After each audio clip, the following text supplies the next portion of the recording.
Fala rapaziada, eu sou o Lucas Peraro, está começando mais um Papo de Camisa 10. Bom, como vocês podem ver, hoje estamos fazendo aqui, testando um novo modelo. Essa semana, infelizmente, o Matheus, nosso querido Matheus Sueiro, não está disponível para gravar, está doente, né? Então a gente deseja aqui melhoras para ele, né? Que dê tudo certo. E o Vitor Guedes, que gravou comigo a última vez que o Matheus não esteve disponível, também não consigo gravar no dia de hoje. Então eu vim aqui só para não deixar vocês mais uma semana sem conteúdo sobre futebol e aproveitar que é uma semana aí com muitos assuntos importantes, né? Essa primeira, os jogos de ida, né? Melhor dizendo, da Copa do Brasil, então, das oitavas de final da Copa do Brasil. Então, queria passar aqui só para fazer uma análise rápida aqui sobre esses jogos, né? Sobre esses jogos de ida. Hoje ainda tem mais duas partidas que eu vou comentar sobre também, fazer minha projeção para essas duas partidas. Mas enfim, então gostaria só aqui de pedir para vocês deixarem o like, compartilhar o vídeo também, se inscrever aqui no canal porque é muito importante pra gente. Estamos aqui fazendo a raça hoje, né, de meio de última hora e improvisando aqui cenário e tudo mais. Então estou na minha casa, não estou gravando na casa do Nuno hoje, mas vamos lá então falar sobre esses jogos de ida das oitavas de final da Copa do Brasil. Cara, já vou começar falando, né, sobre o jogo de ontem do Coringão, vitória importantíssima do Corinthians no derby contra o Palmeiras, uma partidaça, assim, foi um jogaço de bola tanto das duas equipes, né? Foi um jogo bem legal de se assistir, especialmente ali no primeiro tempo. Mas enfim, então partir para análise desse jogo, né? Que obviamente foi o jogo que eu vi com maior entusiasmo e mais conseguindo ali prestar atenção. Teve outros jogos que eu não consegui ver, mas eu vou trazer aqui, né, o que eu consegui acompanhar de melhores momentos, ali do que foi possível de ver do jogo também, análise assim de projeção de quem provavelmente consegue passar nesses duelos, né? Mas eu vou começar falando sobre o jogo que todo mundo quer saber, que todo mundo acompanhou, todo mundo vidrado na frente da televisão para assistir esse derby. Cara, foi uma partida realmente muito legal de se assistir, né? As duas equipes ali buscando o gol. O primeiro tempo, assim, foi uma partida muito boa. Começa com o Palmeiras ali conseguindo ser mais dominante, conseguindo ali, né, criar algumas oportunidades. O Hugo Souza tendo que trabalhar em um outro lance. E aí, ainda antes foi nos 15 minutos, se eu não me engano, sai o pênalti pro Corinthians. Ali num belo ataque, né? O Mateuzinho que fez uma partidaça, cruzou pro Memphis, que mata no peito, ele vai tentar o chute. O Gustavo Gomes aparece para tentar bloquear, acaba não acertando a bola, né? Pega até meio de raspão ali, mas não é o suficiente, né? Ele pega realmente ali na perna do Memphis, então pênalti eu achei justíssimo. Óbvio que todo mundo vai falar que é clubismo, né? Mas enfim, eu realmente achei que foi pênalti ali na hora. Então acho que não tem muita discussão em relação a isso. E aí na batida, né, de pênalti, o Yuri Alberto acabou desperdiçando, teve a oportunidade de abrir o placar, não conseguiu aproveitar o artilheiro do Corinthians na temporada. Yuri Alberto, a gente viu que ele ainda tá meio sem ritmo de jogo, né? Não foi tão participativo nessa partida contra o Palmeiras quando foi, por exemplo, na partida contra o Botafogo, né, que ele entrou muito bem, até perdeu uma chance ali clara de gol, mas ele mudou completamente a cara do time na partida do último final de semana.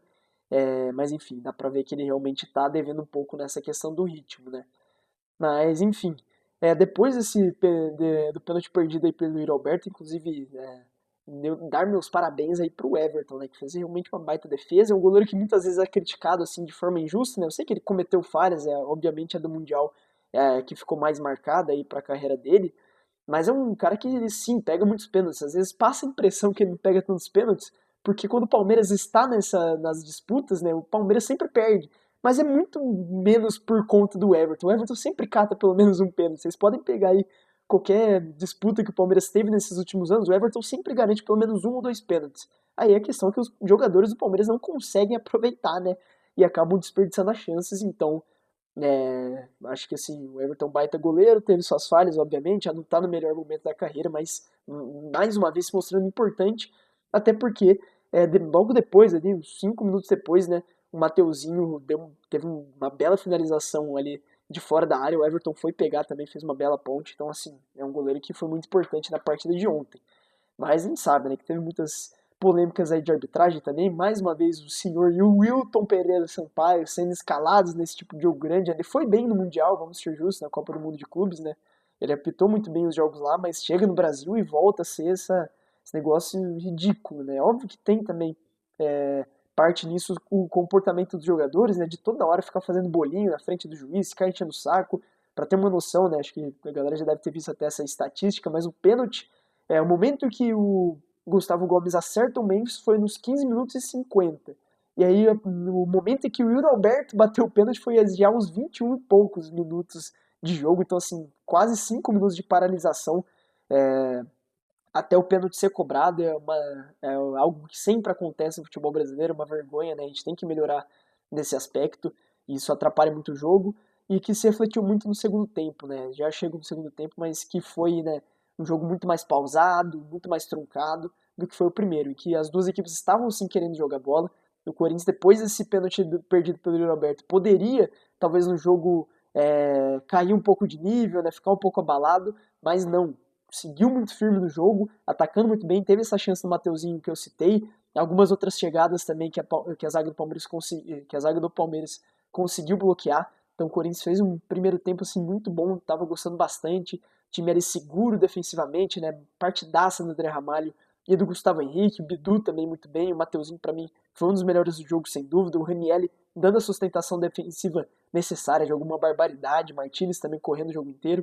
O Carrilho um pouco abaixo, né? A gente viu que desde a chegada do Dorival ele não está conseguindo manter o mesmo nível em comparação ao que ele jogava sob o comando do Ramon e do Emiliano Dias, né? Então realmente bem abaixo, mas a diferença, né? Eu acho que o grande ponto aqui é a diferença de comportamento do Corinthians quando tem esse trio ofensivo dentro de campo. Garro, Memphis Depay e Yuri Alberto, né? O triudinho, como a galera tá brincando aí, mas cara, é realmente um trio assim que faz o time jogar de outra maneira. O Garro, cara, cada pifada que ele acha, cada passe, né? É um jogador muito diferenciado, controla o ritmo de jogo do Corinthians, sabe o momento de acelerar, o momento de segurar. É um jogadoraço, próprio gol, né? Depois eu chego ali sobre o gol, mas começa ali com um passe do Garro, né, em que ele acelera a jogada. Então é um jogadoraço, como eu falei, o Ir um pouco abaixo em questão de ritmo de jogo, tem ainda a melhorar, né? Acabou de voltar de lesão, então é totalmente natural que isso aconteça. E o Memphis sendo decisivo, né? Ainda não havia marcado em clássicos, agora marcando logo no maior clássico contra o Palmeiras. Mas enfim, chegando nessa reta final de primeiro tempo, o Palmeiras começa a crescer no jogo, começa ali a ensaiar algumas chances, até que chega a chance mais clara do Palmeiras no jogo, que foi ali numa falha de saída de jogo do Corinthians, né, o cruzamento, se eu não me engano, do Piquerez na área, a bola fica ali no bate-rebate, cai no pé do Ramon Sousa, que vai fazer a finalização, acaba sendo travado pelo Gustavo Henrique, na sobra o Giai sozinho na área, bate firme, tirando do Hugo, e lá estava André Ramalho, uma partidaça do André Ramalho, conseguindo salvar a bola em cima da linha ali mesmo. Foi um gol marcado pelo André Ramalho, né? Espetacular o que ele fez ali, salvando o Corinthians nesse final de primeiro tempo.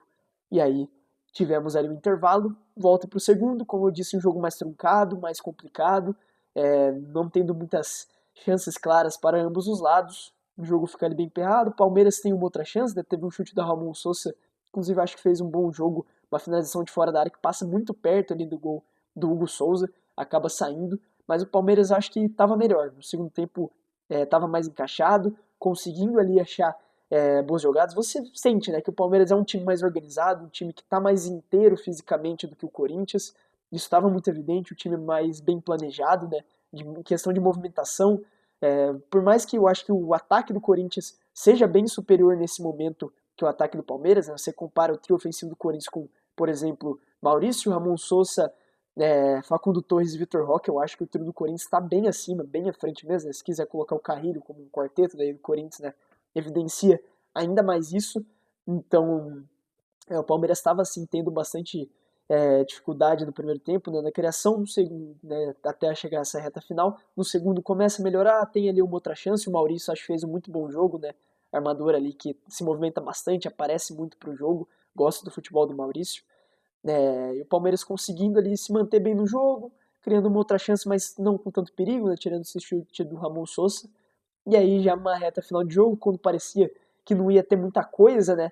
Mas é óbvio, é um derby, óbvio que vai acontecer alguma coisa. Podia acabar em 0-0, mas ia ter alguma coisa, alguma briga que seja, porque é assim que funciona, né? Derby você não pode parar de prestar atenção porque vai acontecer alguma coisa importante nos minutos seguintes. E aí ali o Corinthians começa a tentar ali melhorar no jogo. Você vê que claramente o time já estava cansado fisicamente depois do primeiro tempo em alta intensidade, mas na genialidade primeiro de Garro, né? Uma falta sofrida ali longe ainda da área, bem longe, na intermediária ali, né?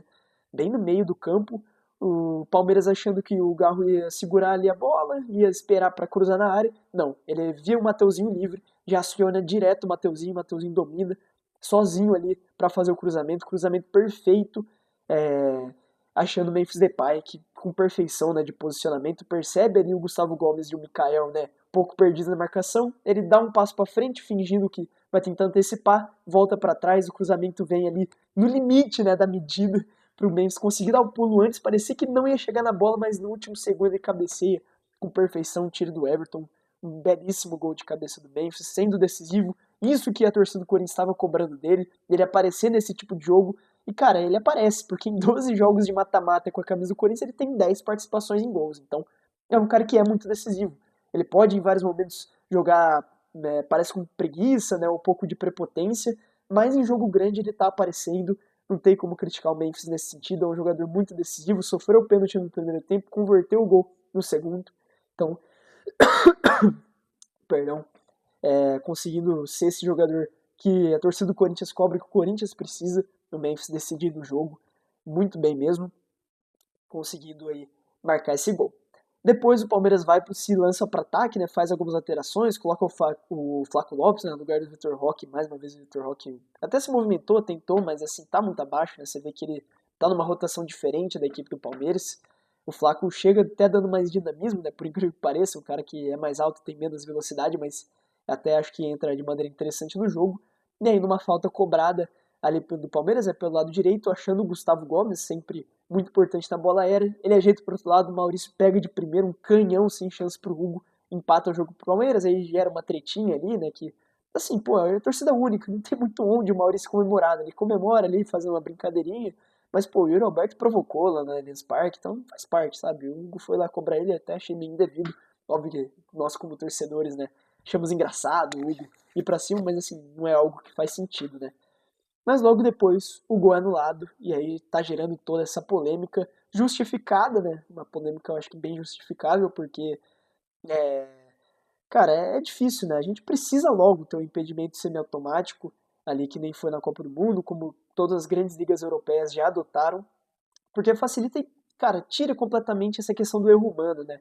Por mais que a máquina também não seja perfeita, mas ela vai dar ali a precisão mais próxima possível da realidade. E, cara, no olho humano ali, pô, eu ficava olhando o lance e falava, cara, não é possível que tá impedido.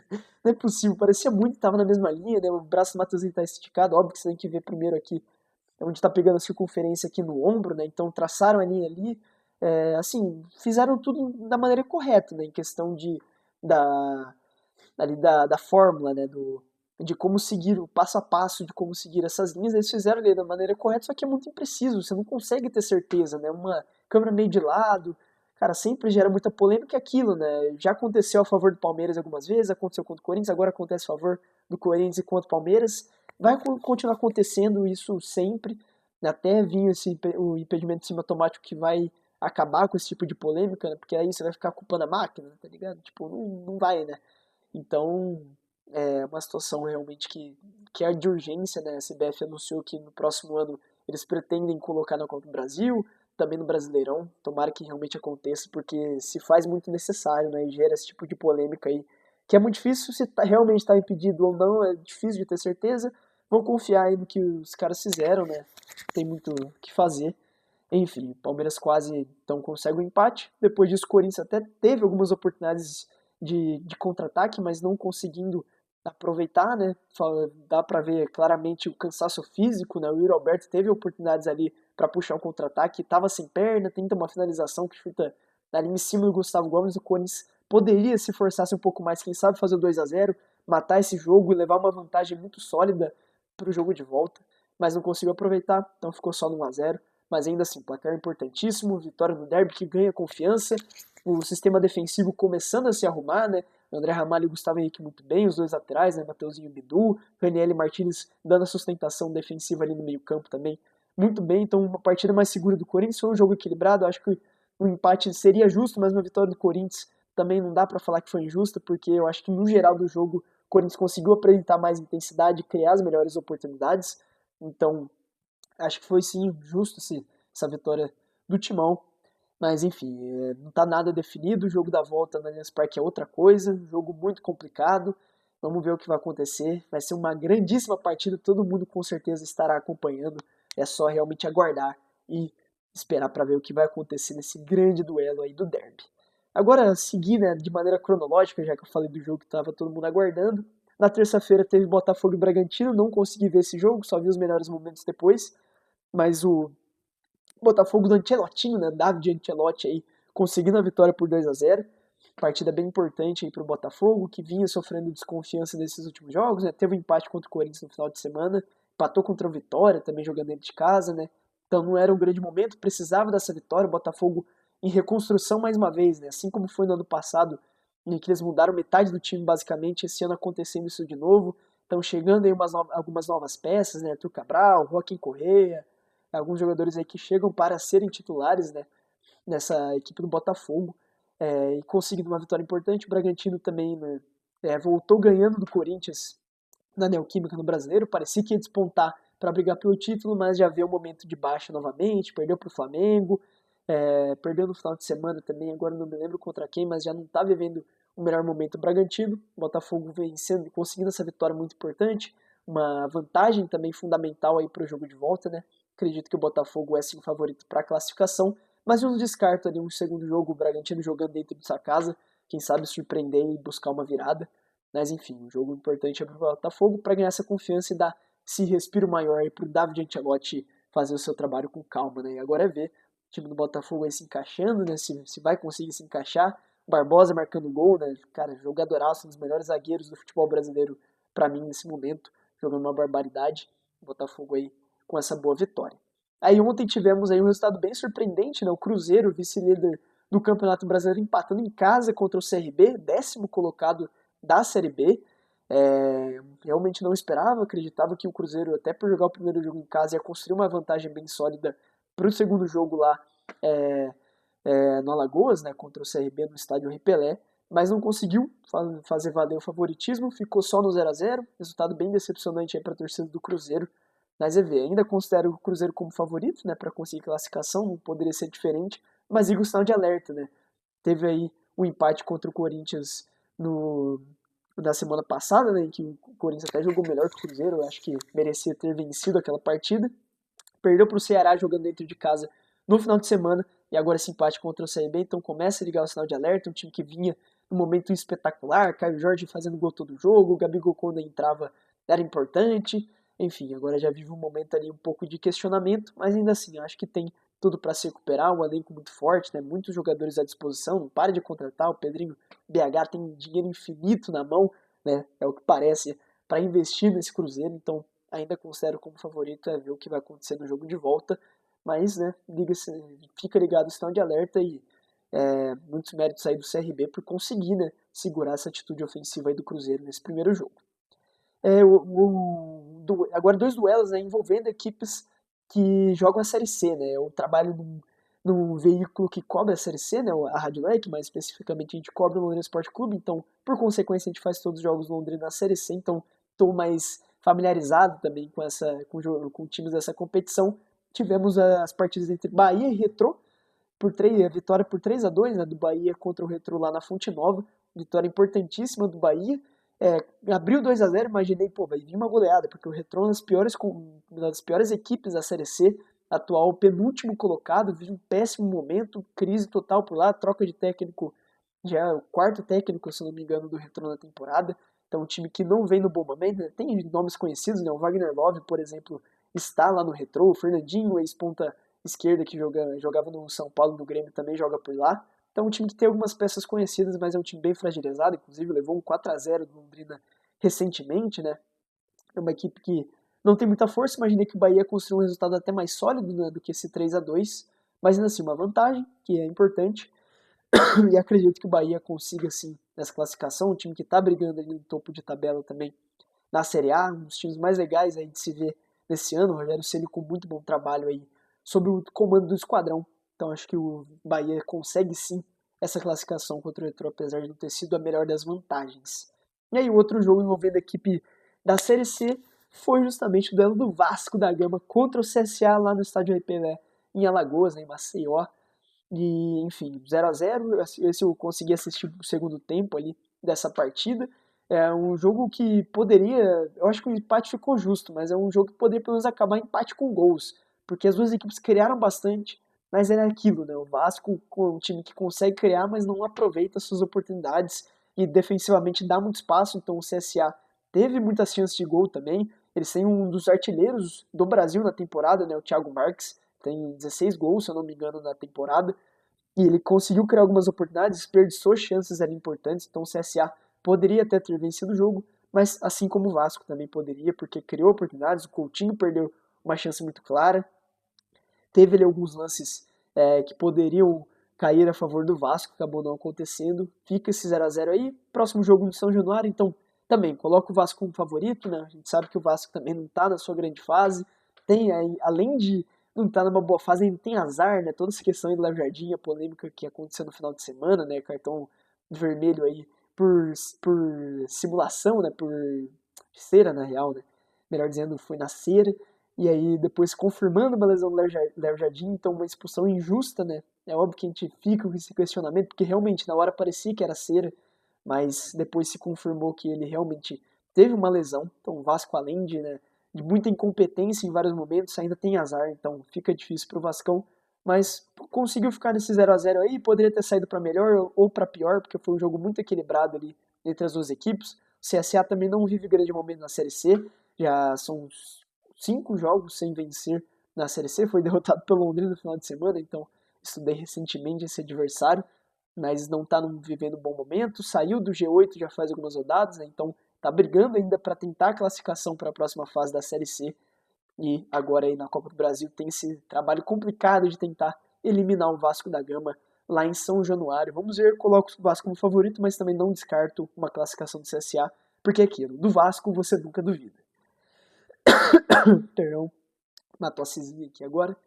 E aí o último jogo que a gente teve ontem também, né? Hoje daí eu vou comentar sobre as partidas que vão acontecer hoje, né? Na quinta-feira, dia 31.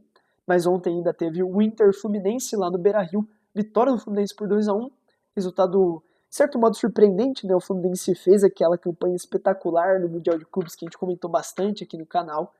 É, conseguiu fazer aquela campanha espetacular, chegou com muita empolgação, mas é óbvio, perdeu o principal jogador da equipe, John Ares saiu para o futebol inglês, está no Wolverhampton agora, então é óbvio que o Fluminense ia sentir falta, viveu esse momento bem turbulento aí na Série A, né, não está conseguindo as vitórias, ainda não venceu, né, na Série A depois dessa parada aí do Mundial, então não está vivendo um grande momento, mas conseguiu uma vitória importantíssima. O Inter que está tentando crescer novamente, né, no Brasileiro, começou muito bem, aí teve essa fase terrível aí sob o comando do Roger, né, e agora tentando ali, teve a vitória contra o Santos, esse empate contra o Vasco no final de semana, o Inter tentando crescer novamente na competição. A Copa do Brasil era uma das grandes esperanças também, né, já que na Libertadores eles vão enfrentar o Flamengo, que já fica um pouco mais complicado, né, mas o Inter colocava muita fé nessa Copa do Brasil. Era um duelo muito equilibrado entre as duas equipes. Para mim, junto com o Corinthians e Palmeiras, é o duelo mais equilibrado dessas oitavas de Copa do Brasil. E o Fluminense consegue sair vencedor. Não assisti o jogo porque eu estava assistindo o Corinthians e Palmeiras, né, então só vi os melhores momentos. Mas o Everaldo fazendo 2 belos gols, né? Desencantando ainda, depois de muitas críticas que ele sofreu no Mundial, conseguindo marcar esses 2 gols aí contra o Inter. Então, vitória fundamental do Fluminense, leva uma vantagem muito sólida aí para decidir no Maracanã. Acho que o Fluminense agora se torna o favorito depois dessa vitória. Era um duelo ali que colocava, cara, 50-50. Eu realmente não conseguia colocar alguém como favorito para conseguir a classificação. E agora o Fluminense dá um passo importante aí. É só segurar no jogo de volta para buscar essa vaga nas quartas de final. E hoje teremos aí os 2 primeiros jogos de ida, né?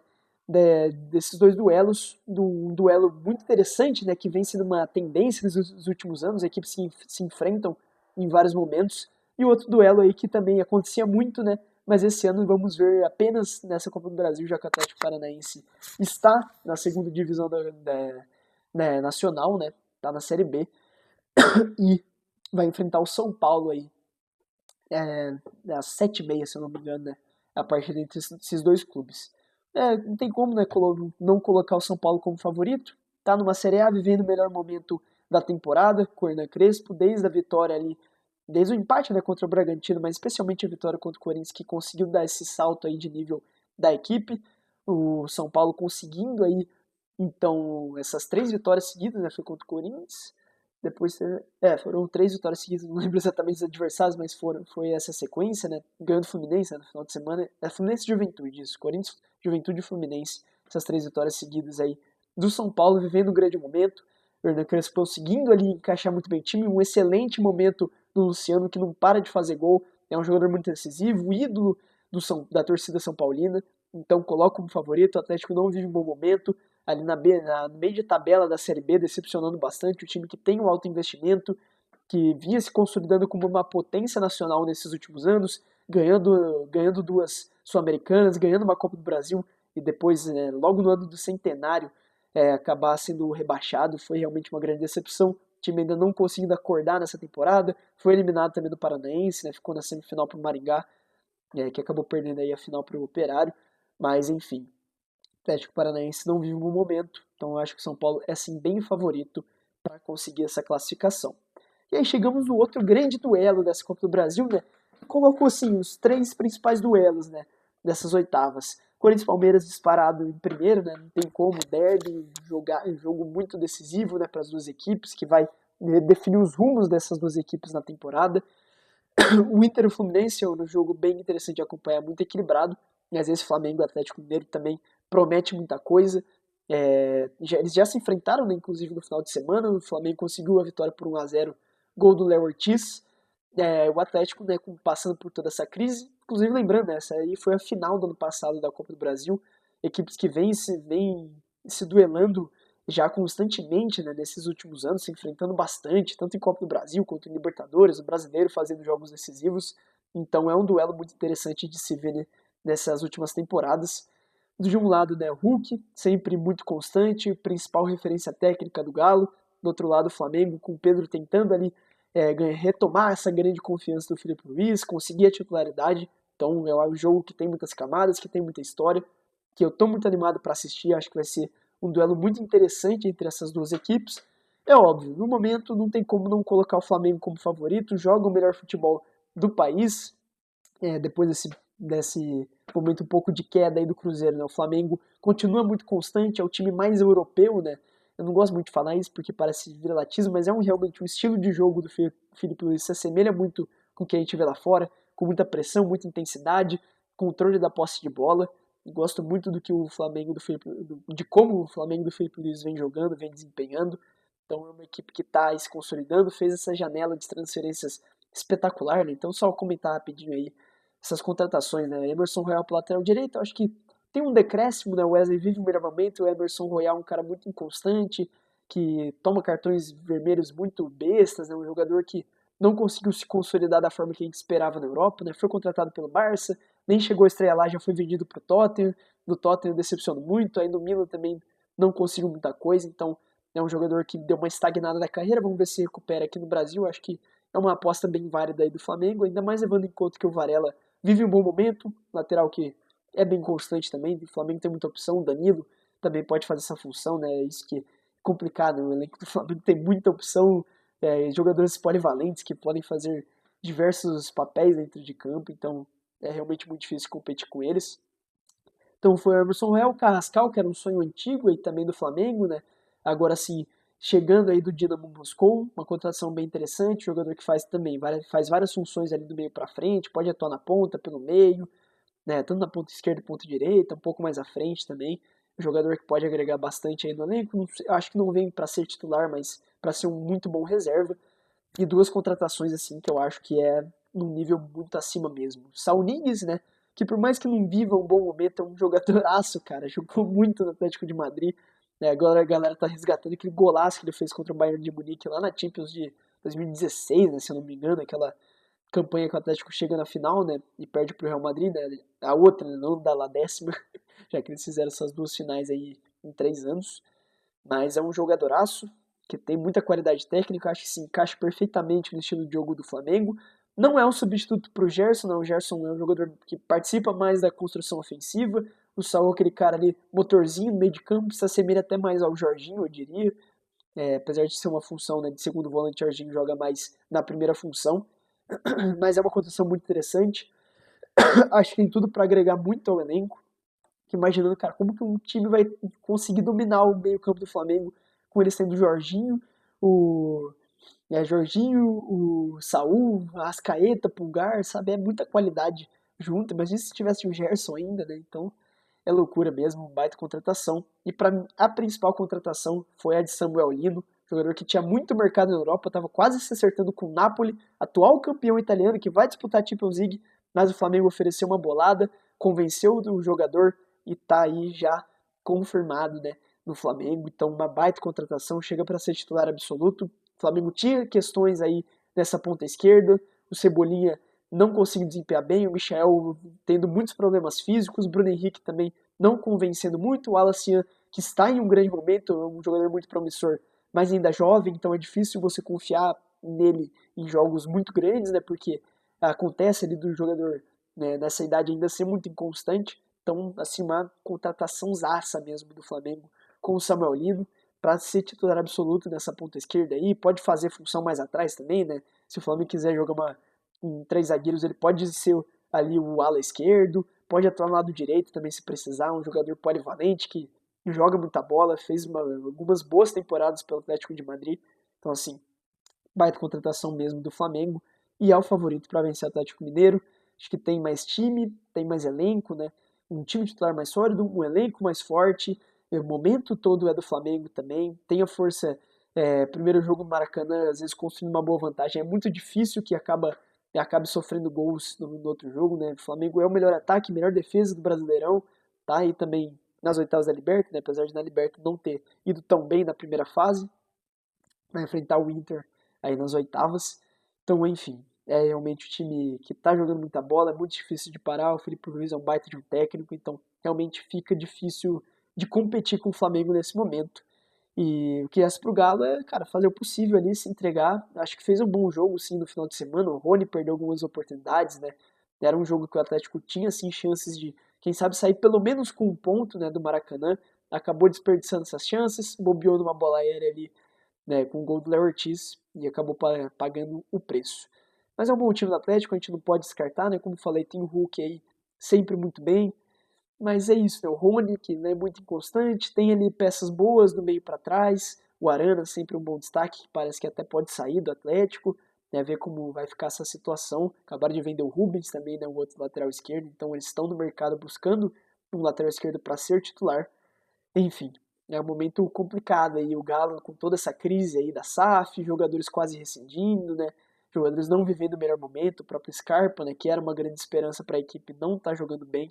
E o Flamengo é sim bem favorito para conseguir essa classificação. É aguardar, vamos ver o que vai acontecer, mas coloco o Flamengo como favorito, né? Eu acho que todo mundo deve colocar.